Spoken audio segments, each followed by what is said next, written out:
been getting to do some fishing as well, and yeah, life is good right now. That's awesome. Yeah. Yeah. So basically, we just wanted to bring you in here. I mean, for us locally around here, around Regina, you're a well-known guy. I mean, obviously, there's going to be those guys from the States that come up to Canada for those yearly Canadian fishing trips, which, I mean, due to COVID-19 has been pretty non-existent this last year. We just kind of wanted to bring you on here and kind of relate your story, maybe let people know a little bit about your business. How did you get into fishing first off? Oh man, I don't even know. That's how far back it goes. You know, probably same as you boys, fishing on a shore bank somewhere or off my uncle's dock. Some of my earliest memories were definitely fishing up north. Our yearly trip to Jan or DeChambeau, Hanson Lake, Mirren Lake. So that was ingrained quick early. Other than that, definitely chasing panfish on Last Mountain Lake. We used to have amazing jumbo perch fishing, and you know, from that from that started to see the pike lingering around, and you know, started chasing them things around, and eventually graduated up to walleye. The ultimate class there. Yeah. Yeah. Yeah, no, that's definitely, I think same for me and Brandon here. I started just off the docks, off the shore at the cabin at Buffalo. Kind of start small, but then as soon as you start to see what else is out there, especially with those Last Mountain walleyes, it's kind of hard to get back to lots of those other things you used to do when there's that pot of gold that seems to be there consistently for yourself. So, well, I mean, I tell everybody you're going to put in 10 days. You're going to have 9 bad ones to have one good one, and that goes for me included. Just it's all about putting the time in. Oh, yeah, absolutely. Like, I mean, I grew up, my dad, like, all we did was walleye fish. Like, I don't know if you've ever heard of Fishing Lake Saskatchewan, Layne, or not, but it's kind of up north by Foam Lake. That's kind of where I grew up. That was kind of my home lake. It wasn't until the last couple of years that I started fishing Last Mountain Lake, and, you know, kind of found, you know, yourself and a couple other guys that fish Last Mountain Lake, you know, religiously, and it really opened up my eyes to the amazing walleye fisheries that we have right here in Saskatchewan. Oh, absolutely. I mean, how blessed are we? We have Last Mountain Lake, we have Tobin Lake, we have Diefenbaker, all within, 3-4 hours drive? I mean, as no secret, I live right on Last Mountain Lake, and I'm so blessed to call that home. I could literally hop on my boat and be on walleye in 5 minutes. And not only are we on walleye, we have a world-class fishery. It deserves respect. It deserves protection. And not one day goes by do I take it for granted. I know what we have, and I know what we stand to lose. So, I mean, I'm a little bit vocal or passionate, as you will, when it comes to, obviously, conservation. And you know what? I put my neck out there, and I take some flack sometimes, and I don't care. It is what it is. I'd rather see you guys be able to enjoy it, or, you know, your kids be able to enjoy it one day than a bunch of yahoos have to fill a pail, or, you know, just it's not even that. It's more so just educating at this point, because it's been ingrained into us. It's you know, it's been ingrained into us, just the way we've grown up and the way everyone fishes, and to keep fish and you know, have to take home a limit, catch a limit. That's, you know, as long as you remember, that's what you heard. And, you know, I think people are getting better. I absolutely see it every day, especially with the upcoming generation. So, no, good on you guys, and good on you guys for basically doing what it's going to take to make this sustainable, because if it wasn't for younger and new anglers cooperating, I don't think there would be a fishery in 10, 20 years, not like it is now. Yeah, exactly. I think that's a big thing I've definitely seen with lots of my friends and whatnot that we go out fishing. I don't think, like, we'll catch fish, but I don't think, well, I know I've never kept my limit, and when I've been out with friends, sometimes you'll keep 1 or 2 for supper that night, but really that's it. Like, not that I can't fill my limit some days. There's some days where I definitely could not, but you know, it's, to me, that it's I don't know. I can see why you want to go out there and get food, but for me, it's I don't feel fulfillment in filling a pail with my limit just to say I did and leave after an hour and a half kind of thing. Like I want to be out there all day and yeah, to me that's just not my thing, but definitely something that's changing. I think like nowadays too, with like social media, right? Even like what we're doing with this podcast and like everybody that's on social media, it's an educational thing. Everybody's expressing it more as a sport, right? It's growing rapidly, over the last 5, even 10 years. Fishing's kind of just boomed, hasn't it? Oh man, yeah, I would say that's an understatement. I remember fishing on Last Mountain Lake and having some of these coveted spots to myself for days or weeks at a time with nobody else around. And you know what? People mistake that. I'm not greedy. I'm not one bit. I like seeing people out there. I like meeting people. Fishing for me has always been a very social thing. And don't get me wrong, I don't claim any lake to be my lake, and any more so than it is yours or anyone else's. We all got a right to be out there, but I mean, we also got right to be a good human and do our part to try and keep it that way. Because I mean, it is what it is. With the increased pressure, it is going to impact our fishery, and not in a positive way unless we're proactive about how we do things ourselves and how we treat the lake and the fish. Yeah. I think that's a big thing. Is I think you're probably the reason you get that flack was you're just the most exposed when it comes to it, right? You have, for someone who fishes Last Mountain, you're the one who's catching those big fish, and you're using social media, right? Because that's a platform, and it's a great place to speak out. And there's definitely other guys out there too that catch a lot of big walleye, and I think that maybe someone takes it as thinks, oh, Layne Maier, oh, Last Mountain kind of thing, right? But I think, like, I know as a fisherman you'd be happy to share that lake with anyone as long as they're sharing similar values and whatnot, right? Like I don't want to be having people on a lake that I'm fishing that their only purpose is to go out there and pillage the lake kind of thing. Like if it gets to that, that's where I'd be defensive as well, especially with such a gem like that lake is. Absolutely. And you know what? I kind of try and practice what I preach. First off, I'll clear the air. I have no problem with keeping fish. I have no problem with harvesting fish. I like to eat it as much as anyone. I didn't get this size not eating fish. So I definitely catch and release 100%. But I mean, instead of keeping your limit your keep, and just be smart about it. You could definitely have a good feed of fish. You don't have to fill your freezer. You don't have to, fill grandma's freezer either. If I'm going to have family over for dinner, I'm going to go out, catch it that day, have a nice fresh feed for them. I mean, and to each their own. I get it. You only get out once or twice a year. You want to put a couple fillets in the freezer, that's fine. But I mean, if you're off work for a month, you don't have to go do it every day. And the numbers reflect that. I've watched in my last, I've been fishing hard on Last Mountain Lake for 10, 20 years. And the numbers unfortunately do reflect that. You don't have 50 fish days anymore. You don't have 100 fish days anymore. And that number sounds crazy, doesn't it? But unfortunately, that used to be a thing. We used to have some absolutely incredible days of fishing. And I can't even tell you guys the last time I caught 15 walleye in a day. So, yeah. I mean, where did they go, right? In a freezer. Lots of them. Yeah. Not wrong. Yeah. But no, that's the thing with that lake too, is it's when we've talked about it, it's do you want to go to Last Mountain? And the big thing with going there is it's not going to be a numbers day for the most part. We've had a couple numbers days, but for the most part you're going there for the potential, and you'll sit from 6 till 8 at night kind of thing, and just hoping that potential comes through. But yeah, it's definitely like you can maybe go to some of the chain lakes and stuff like that for numbers if you really want. But yeah, you'll get lucky sometimes with the numbers, I find. But absolutely. And here's the silver lining to that. One thing I noticed people have gotten better at is putting the bigger fish back. And I would say our population of big fish 100% reflects that.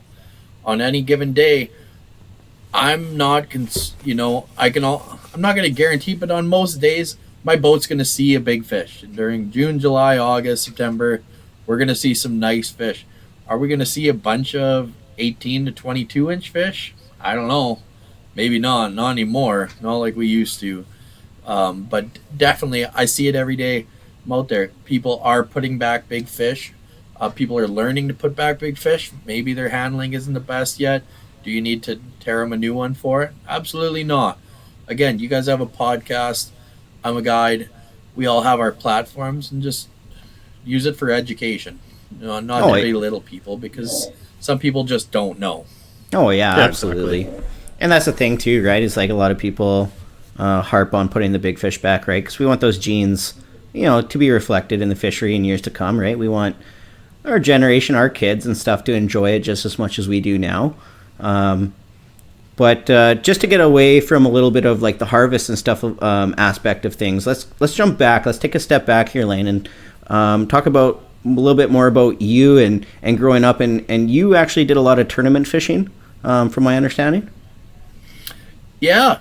No, I was fortunate enough just through my line of work to meet a bunch of tournament anglers. Being in the plastic business, wave whackers, transducer, mounts, you name it, was all just kind of part of the game. And I was always very envious of these guys and their big boats. And you know what? I grew up looking up to these same guys, and especially being out there, seeing the tournament boats and seeing on the tourney weekends, watching all these guys rip up and down the lake, like that got me pretty fired up. So when all of a sudden, when the correlation that they started coming in my shop, obviously I'm going to soak up all that knowledge like a sponge, and I'm going to use every opportunity to talk to them. So I did actually meet a couple of guys, and Glenn Bomey, who's an excellent angler. Honestly, he's one of the better walleye anglers you'll meet in this province, was nice enough to give me my first crack at fishing a tournament. And needless to say, we did quite well, and we actually ended up doing a couple that year. And I think that was still to date one of my best seasons, was my first season. How old were you?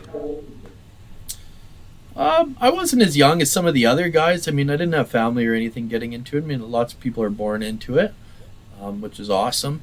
I don't know. I would say I was early 20s, though, like 23, maybe 24. There's still a chance, Brandon. Oh yeah, there's still a chance, eh? I was just asking because, like, obviously, right, with social media and stuff, there's a lot of younger kids getting into the sport, and a lot of younger guys, thinking about doing the tournament thing, and you don't have to be, 30 or 40 years old to enter a tournament. You can, if you got the cash for the entry fee, or if dad's gonna foot the bill, you're not gonna get experience from not getting out of your comfort zone, right? So I think 100%. And I started with nothing more than a St. Croix Avid and a Pfluger President and a handful of jigs. And it doesn't take money to start. You'd be surprised if you actually ask them how many guys would be willing to go out of their way to help you or to introduce someone new to the sport. The Saskatchewan Walleye Trail is an excellent organization, and they actually do have prizes just for new anglers. So really? No, 100%. Yeah, absolutely. In fact, they have a prize for the best finish by a first-year angler at every tournament. That is sponsored by Delvin Krishniuk of Canadian Oakworks. Oh wow! And I won that twice my first season, and talk about hooked. There you go. There you go. Yeah, and like from what I think, from my understanding, you're part of the board, right? Like now you're part of the Walleye Trail board. I am now, yeah. Okay. So yeah, anybody that's listening to this, if you're a local Saskatchewan angler and like you have any questions about tournaments or that side of fishing, Layne's not only a pretty approachable guy that owns a guiding business. He'll be able to give you a lot of tips and stuff on how you can enter these tournaments, and maybe give you a little bit of confidence to give you a little push to step outside of your comfort zone. So. Absolutely, and the first start would be to follow the Saskatchewan Walleye Trail. Hasn't been a lot of changes the last 20 years. That's something we really hope. I got stuck in charge of media, So, Yeah. needless to say, we're working on a revamp right now. There's a new website that's right down the pipe. Should be done honestly almost any day now. It's Okay. going to be full of new videos, pictures, media. You're going to be able to buy stuff online, such as merchandise. You're going to be able to buy a membership online. So, I mean, yeah, we definitely have some big improvements coming for sure. So does that kind of coincide with it appears based on the changes on Facebook with the Tourism Saskatchewan? Is that kind of like a, not necessarily a joint effort, but kind of coincides with their whole change to like a Fish Hunt Saskatchewan kind of thing, right? You know what? Tourism Saskatchewan's always been really good to me. They kind of do their own thing. I don't have any ins there. Everyone I used to work with there when I was younger has now since moved on. I feel like they, and I don't know if I should go on the record saying this. I feel like they probably got that idea from Manitoba. Yeah. I mean, obviously, Fish Hunt MB came first, Yep. and Manitoba does a really, really good job of promoting the outdoors. Obviously, I was it's just huge. gonna say that MB Hunt and Fish is huge. Yeah, absolutely. And I mean, they have their Master Angler program. I mean, I think it was a better. They should. They absolutely 100% should include hunting. I mean, I think that kind of got sidelined, and it gets not a bad name or a bad rap, but I mean, it kind of gets cast aside. A lot of people hunt. Fishing obviously got really popular the last few years, but so did hunting. Yeah. And I mean, meat is tradition. This is the way we live. This is the way we were born and raised. And you know what? I'm happy to know where my meals come from. Oh yeah, exactly. That's my big thing. I never like, especially when I was younger, I just didn't like killing things necessarily, even if I was keeping it. But now I've started hunting, and I'll keep sometimes with fishing too. And that's the big thing. I like, if I'm going to be doing it, I like making sure that I use as much as I can, and that where it comes from. You caught it, you hunted it. Like that's the huge part of it for me. Absolutely. Do you, just off the record, do you do much hunting, Layne, or is it just strictly like fishing? No, I'm a hunter as well. I don't do nearly as much as I used to. Lucky enough, I get to be buddies with some really, really talented and outdoorsmen. So no, we definitely do some hunting. I don't focus on it too much now unless I'm drawn. I didn't get drawn for nothing last year, but my dad did. He got mule deer tag and moose tag, and we were able to fill both of those for him. And needless to say, our freezer was full, so I didn't even have to. I didn't have to squeeze a trigger last year. There you go. That's the way to do it. Well, I mean, no, it's just like fishing, right? Gotta let them go if you want to get a bigger one. And I'm still hoping to get my first booner on the wall. So Yeah, some of those guys can go so long and never even come across one of those. So it's definitely a really, really good accomplishment to have for sure. dedicated. So very dedicated. Yeah. Let's take a step in the direction of Mtn Man Outdoors. So what is this? This will be the second year of Mtn Man Outdoors? We were established January 15th, 2020. So yeah, we just rolled into year number 2. Obviously, we got thrown a serious curveball with COVID. We were off to a very hot start last year with guiding. In fact, I had multiple groups lined up to come up from the States as soon as we opened our doors, and we fished very hard. It went very well. I really enjoy my American clients, and I miss my American friends. Yeah. It's neat. It's really neat to see how different we are, but how similar we are at the same time. And you can talk for hours. Honestly, the days just fly by because you have so much in common and so much to talk about. And we're doing the same thing in different places. And it's just a never-ending stream of stories and information.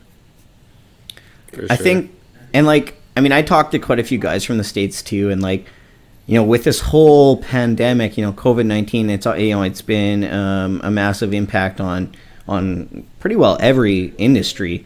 But the outdoor industry has suffered a little bit as far as like the guiding side of things, but it's also benefited. Like, I mean, fishing, hunting, those are outdoor activities that a lot of people can do. safely, social distanced. So like, yeah, like even in 2020, I think I was talking to a guy from Minnesota, and fishing license sales went up by like 350% or something this last year. Wow. Crazy. So I mean, like, oh, sorry, go ahead. oh no, I was just gonna say, like, I mean, there's a lot more people out on these waters, right? So there's, like you mentioned earlier in this podcast, the pressure on the lake, right? So I mean, that has a big impact on bodies of waters as well. Absolutely. And touching on the COVID subject, it's crazy. I feel so much for all the outfitters that have been impacted by this. Like, obviously, I have a day job, a Mount Man. That's my side gig. I work a regular Monday to Friday job like everyone else. So I mean, I don't rely on Mount Man in any way to sustain me financially. And I look at these guys with these camps, or my friends that are fishing guides, and they've been going to the same lodges for 20 years. And you know what? You have that stripped away from you, and that's tough times, super tough times. I feel for them. I feel for the lodge owners. I feel for the fishermen, for the guides, everyone that wants to come up and can't. I mean, and then on the flip side, you have the complete polar opposite. Like, I got my friends at Pokies, and they've never been busier. So, exactly. Yeah. I mean, it kind of works both ways. There's definitely been some good and some bad. So, I mean, I'm happy to be on. I don't know if I'd call it on the good side, but I'm happy this won't kill me or ruin me, or I'll live to see another year. Oh yeah, absolutely. For sure. Yeah, and like all of the American people I talk to, they're like, they didn't realize how much they miss Canadian fishing until until it's stripped away from them, right? So I know there's a lot of those guys that are eager to get up here, whether it's for big walleye or big lake trout. There's a lot of U.S. citizens that come up here for a fish of a lifetime. So absolutely, I feel their pain. Unless things change, I'm gonna have to cancel a couple trips myself because we can't even visit some of our neighboring provinces right now. Was that another sturgeon trip? No, that I would probably gonna do every year though. That's that's a whole nother podcast. Yeah, that stuff that's amazing there, those sturgeon. But yeah, I make a yearly trip to go visit my buddy Brian Bogdan up at Wknd Falls Lodge. Oh, okay. Okay. Which is the same very hot destination though. Absolutely. We've been doing the same trip every April for I don't know, 5-6 years now. Yeah, that'd be a fun one for sure. So I guess one thing I was wondering about with the whole makeup of the Mtn Man Outdoors, is that just you, or is that your crew with like Brad and Adam and stuff? Mtn Man Outdoors. Okay, so Mtn Man is actually owned by me and my buddy Tony Haiti. Okay. Tony has had the rights to guide on Last Mountain Lake for a long time. When this originally came about, I actually approached somebody else first, and I thought we had something in the works, and then they kind of changed their mind and went a different direction at the last minute. As you know, you can't just buy guide rights; you have to have them, and they're basically worth whatever you're willing to pay. So I mean, for me, they're probably worth more than some of these other guys. But luckily, Tony was when I pitched the idea to Tony, he was all in right from the get-go. And he might not be as mainstream as far as social media goes, but he is one of the OG anglers here in Saskatchewan, and he is a great stick. He's about a few years older than me, but he has fished professionally in the United States and in Canada. He is an actual professional tournament angler and has cashed a lot of checks, as well as very conservation minded, very hardworking, very humble guy. So him and myself are the owners of Mtn Man Outdoors. And then of course I got the whole crew. We got Brad, we got Adam, Garrett, Todd. We had a lot of help coming up from Clayton, and everyone's been super supportive of us. You got to have a little bit of a click. Guiding is a tough thing to do, and you know what? I tip my hat to anyone that goes out and does that for a living, because I'll tell you right now, my 9 to 5 Monday to Friday job is way easier. I don't work nearly Yeah, as for hard. sure. I don't work nearly as hard as I do as if I'm guiding. So, no, it's not an easy way to make a living. Is it rewarding? Absolutely. Oh no, for sure. And when you said you need to have a bit of a click, I think that's definitely the case. If you can find a group of guys that size that are just as dedicated and put in just as much time, whether it's research or time on the water and things like that, I think that's huge asset to have for sure. Well, absolutely. And I mean, we all have jobs. We're lucky enough with Last Mountain being so close that it just works. We're all a little bit flexible. So, I mean, when a job comes up, if I can't take it, hand it down to one of the boys, and we can pretty well always make it work. Or on the flip side, also have some larger groups that sometimes requires a couple guys or a couple boats. Yeah, for sure. Absolutely. So like, from a guiding or a guide perspective, like, I mean, did you guide it all before you started Mountain Man Outdoors? Like, was there a lot of pressure when you first started Mountain Man to, be able to put people on fish? Like, what's the mindset of a guide when you're taking out a group of people? Honestly, guys, I still have a hard time even calling myself one. I don't strap on my boots every single day of the year like some of these other guys. Again, mad respect to anyone that makes a full-time living off it. But no, I never did any previous guiding. I went in pretty well 100% blind. Always wanted to, but obviously our other business is quite busy, so it was never really an option for me. I would have loved to gone and done some up north guiding. But I got thrown into it, and I was able to talk to enough guys that have done it, and I had a pretty good idea what to do, what not to do. And I mean, obviously, when you catch lots of big fish, the expectation is there, and learning how to deal with the reality of, it's not going to happen every time for every person, and I can take them to the fish, but they still got to do their part. So it definitely has its ups and downs, but the reward of watching somebody hoist that fish of a lifetime and being able to take that photo and capture that moment for them, and just know that's something they'll treasure their whole life. They'll look at that photo their whole life, and they'll remember exactly what we were doing that day and the fun we had. And yeah, for me, that's worth it. 100%. Yeah, like, I mean, for a lot of these people that are coming out or, that do guide services, I mean, it's for the memories, right? Like, I mean, you're never going to forget that, especially, if you get onto a big, true Last Mountain Lake walleye, like, that's something you're never going to forget, so. No, and I'll tell you right now, my first group came all the way up from Minnesota, and they came up. I was super worried about it. It got real cold. The fishing turned off. I kind of forewarned them, but they're getting into, and then all of a sudden it got real cold. And we were hit with -30 conditions, a serious pressure change. The fishing was abysmal. It was terrible. Yeah. And we absolutely worked. And I told them, you guys, this is Last Mountain Lake. You want easy walleye, go to Lake Winnipeg. But you want a true Last Mountain trophy, you're going to have to put in the work. And work we did. 2 days of solid grinding in -30 or colder. Run and gun, 5-10 spots a day. Yeah, in fact, maxing out my electric auger batteries and having to switch to gas. And still just coming up with a handful of fish. And, it wasn't until the third day testing new country and just getting away from the crowds. And all of a sudden, I found exactly what we were looking for. A spot I'd never fished before produced multiple big walleye for us, including a beautiful 30-incher. And I'll never forget that fish.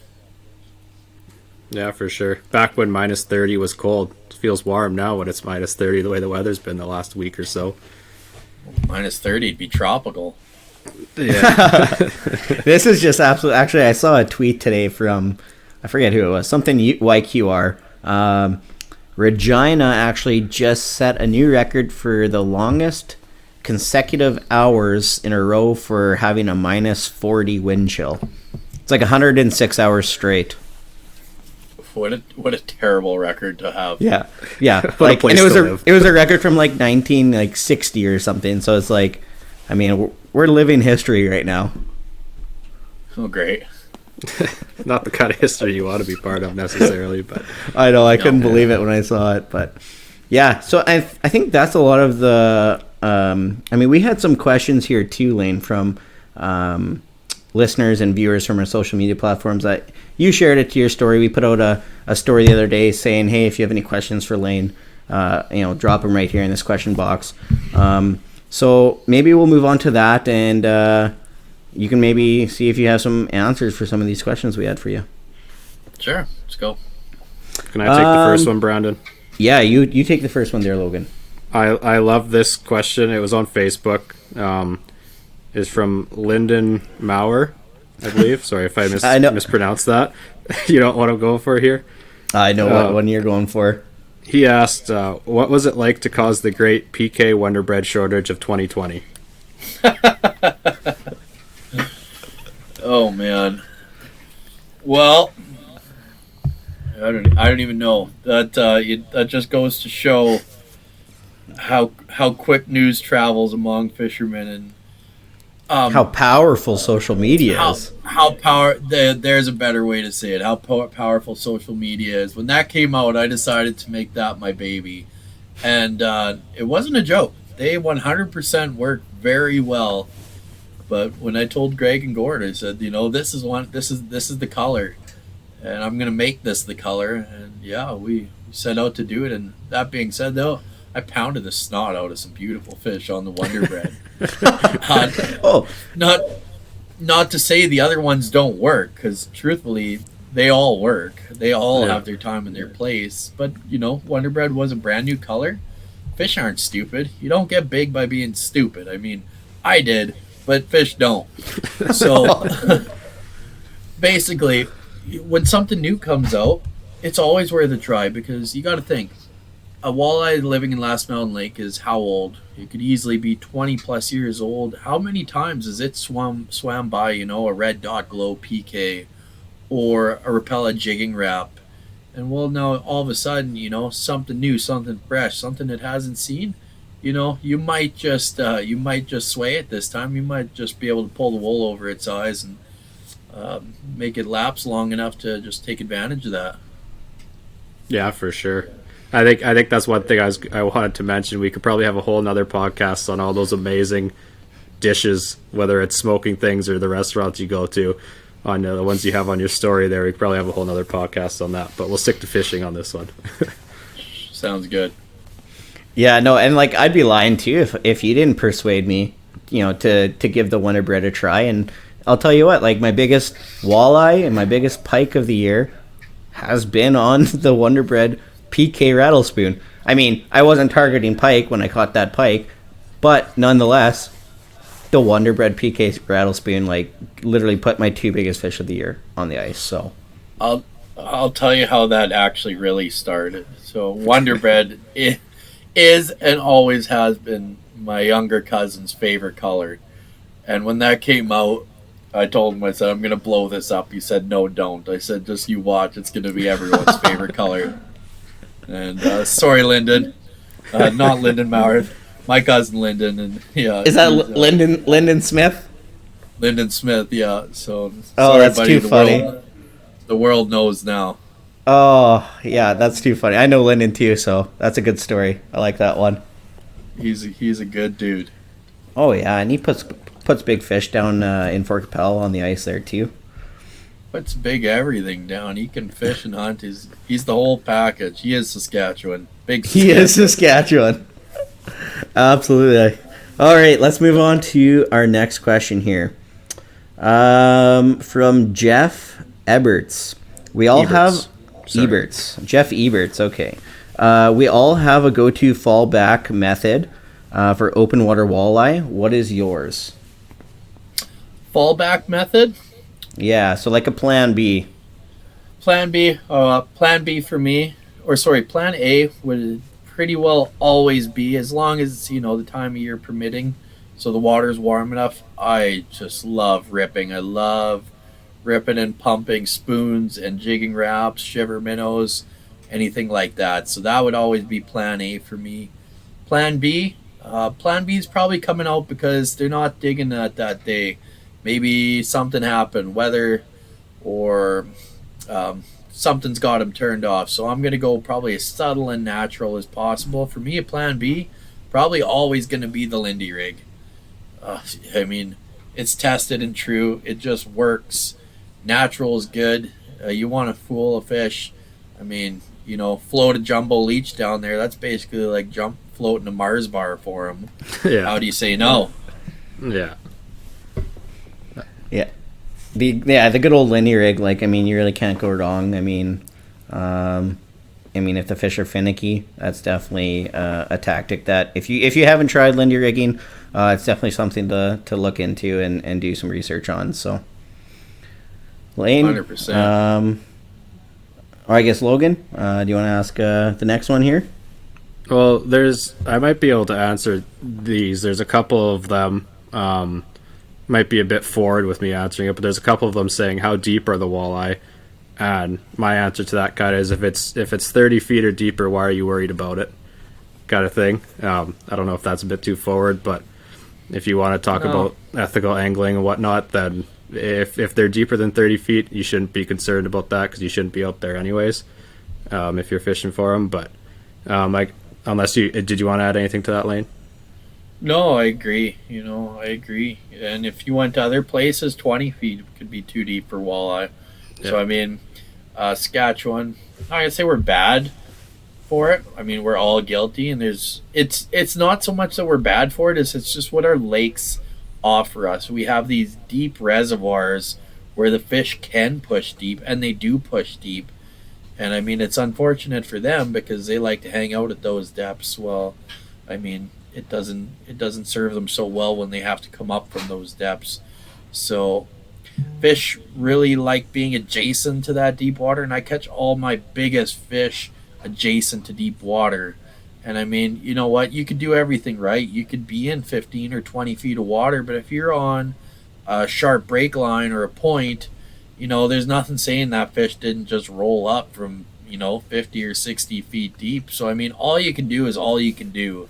And that's just, do your best to try and practice ethical angling when you can, because, I mean, there's always going to be exceptions where, stuff happens. And, I mean, it is what it is. There's always going to be that little bit of a variable there, and try and avoid fishing deep whenever you can. Yeah, and that kind of answers the question Brandon, that kind of answers the question I was going to ask was, Nolan here, he asked, what kind of structure do you look for on lake maps while fishing for walleye? And I guess, like you said, they're kind of the adjacent to your drops and things like that. So that kind of answered his question there anyways.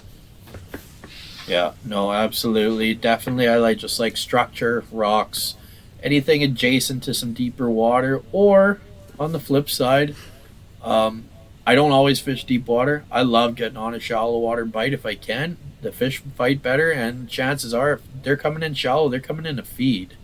So, I mean, yeah, you'll definitely find me towards the ends of the lakes, especially when the water is early or late in the season when the water is colder. So, shallow water tends to be warmer or warm up quicker.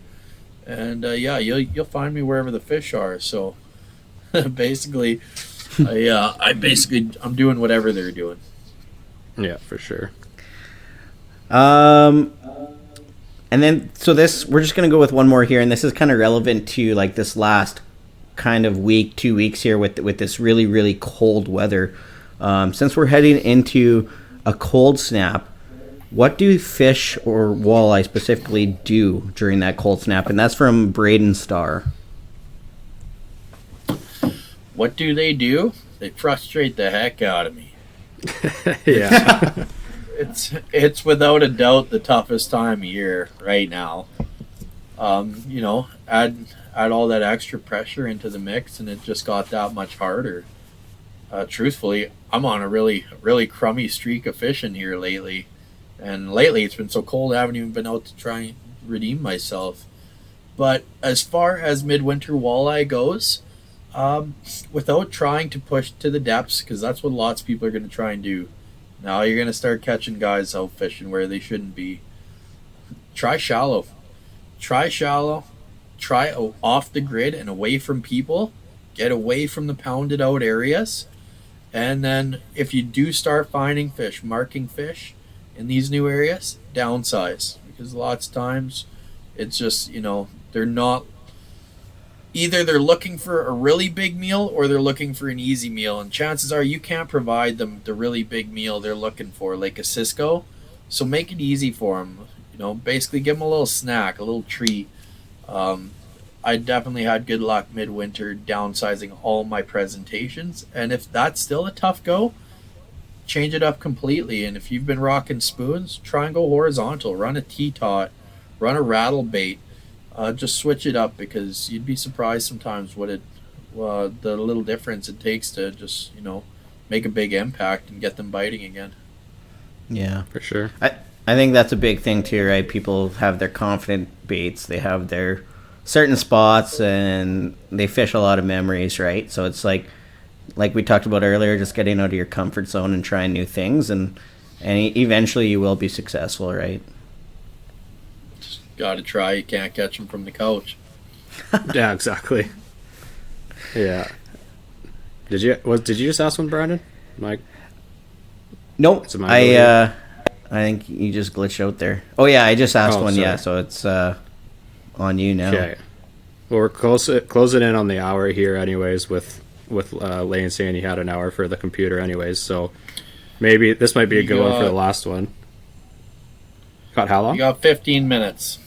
Okay, so Dylan from King of Cars, who catches slobs on his own, he's asking. Where is it here? He was asking. He says, "How does this dude catch so many monster goldies? What's the secret? Spill the beans." Well, I mean, if he fished where we fish, he'd be catching golden walleye too. But he's out there catching greenbacks. Yeah, so he's over on Lake Winnipeg there. I don't think that guy needs any help from me. He's a fish catching machine. Yeah, but no, for sure. Same as everyone else. It's just time, and it'd be the exact same story with him. Just time, dedication, putting in the work, and then refining it from there. I mean, once you start to put your pattern together, then you can dial it in and tweak it. Once you know the spots, then you can adjust your presentations and try your different lures, and get out there with your buddies and experiment together. And again, gotta have your click. Yeah, for sure. I think that's a big thing. Like everyone says, it's the time. So even if you only have the weekends and stuff, like I just missed my first weekend for the first one since I think ice came this winter. Like it's just about putting in the time when you can, and when you think you're putting in a lot of time, put even more time, kind of thing, until maybe some people tell you're out there too much. But if that's what you like to do, it's going to start to have some good results, I think, for sure. Absolutely. Awesome. Sweet. Yeah, so we're kind of closing in on this hour here with you, Layne. We don't want to keep you too long. We know you're a busy guy. For our listeners, if they want to find you somewhere online, if they want to buy a aluminum ice fishing shack or any of the products that you produce for the industry, where can they find you to do that? You can find us obviously on Facebook or Instagram, Mtn Man Outdoors. You can check out my shop in Regina, Davy Plastics, and just wrapping up the finishing touches on my website as well, and that'll be mtnmanoutdoors.ca. So we're getting there. We're growing a little bit at a time. Cool. Awesome. Well, I'm super excited to see where Mtn Man, goes in the future. In the next 5-10 years. I'm sure you guys have a lot of big plans, and yeah, thanks for taking the time out of your day to sit down with us. Yes, thank you very much. You and I both, and yeah, thank you guys for having me. I'm excited to see where you guys will go with this, and trust me, I get just as much kick watching you guys go and fish and catch them too. So I look forward to seeing where this brings us all. Yeah, for sure. Fantastic. Awesome. All right, thank you so much, and yeah, we'll catch you later. All right, have a great night, boys.